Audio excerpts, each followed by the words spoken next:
नमस्कार, स्वागत है आपका डॉक्टर साहेब में और मैं हूं आपके साथ सौम्या राठी। डॉक्टर साहब के आज के एपिसोड में हम गठिया के बारे में बात करने वाले हैं। आज के एपिसोड में ये समझने की कोशिश करेंगे कि क्या जो गठिया की बीमारी है वो एक उम्र के बाद ही होती है या फिर किसी भी उम्र में हो सकती है।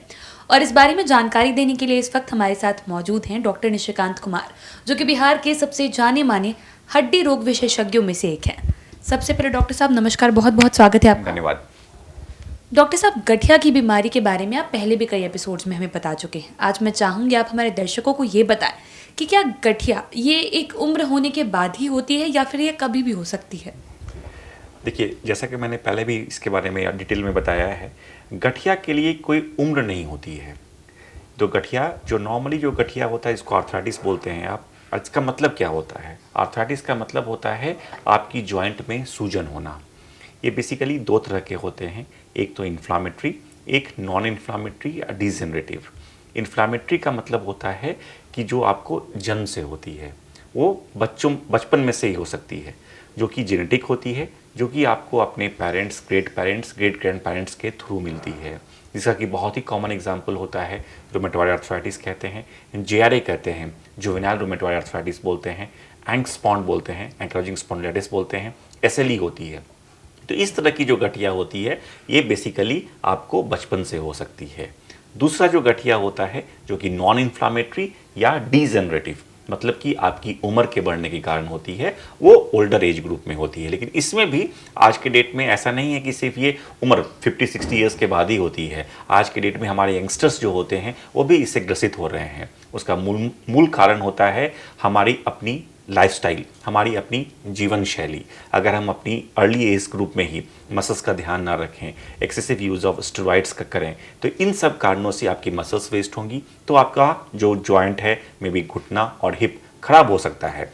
तो गठिया के लिए टेक होम मैसेज यही रहेगा कि कोई भी उम्र नहीं होती है, और अर्ली स्टेज में भी हो सकती है, लेट स्टेज में भी हो सकती है। ये किसी उम्र को भी अपने कब्जे में कर सकता है। जी डॉक्टर साहब, अभी आपने बताया कि बच्चों में भी आर्थराइटिस की समस्या हो सकती है। तो बच्चों में अगर आर्थराइटिस हो तो पहले तो उसके लक्षण क्या दिखेंगे और वो उन्हें कितनी तकलीफ दे सकता है? बच्चों में जो गठिया का सबसे प्रमुख कारण जो होता है वो है जेआरए कहते हैं हम लोग, जुवेनाइल रूमेटॉइड आर्थराइटिस। सबसे पहले उनके स्मॉलर जॉइंट्स, जैसे कि आपकी फिंगर्स, आपकी पैरों की उंगलियों, उसमें दर्द और सूजन और उंगलियां फूल जाती हैं। मतलब कि उंगलियों में दर्द, सूजन के अलावा गांठ का पनपना, इस तरह की चीज़ें अगर हों तो तुरंत अपने नज़दीकी जाकर डॉक्टर फिजिशियन से मिलें और तुरंत इसकी कुछ जांचें होती हैं। अगर ये अर्ली स्टेज पर आपने इसको डिटेक्ट कर लिया तो आगे चलकर ये बिल्कुल करेक्ट हो सकती है। अगर आपने नहीं अर्ली स्टेज में इसको पिक किया तो ये परमानेंट डिफॉर्मिटी के रूप में भी जा सकता है। बहुत ही कॉमन इन्वेस्टिगेशंस होती हैं, जैसे एंटी एंटीबॉडी हो गई, एंटी-सीसीपी एंटीबॉडी हो गई, HLA-B27 हो गई। इस तरह की जांचें कर आप बिल्कुल इसको अर्ली स्टेज में डिटेक्ट कर सकते हैं। कई बार एक और चीज़ बहुत इंपॉर्टेंट है, कई बार आपके घुटने में, बच्चों के घुटने में पानी हो जाती है। बहुत कॉमनली देखते होंगे कि बच्चों का घुटना सूज जाता है। उस कंडीशन को रोमैटिक फीवर कहा जाता है।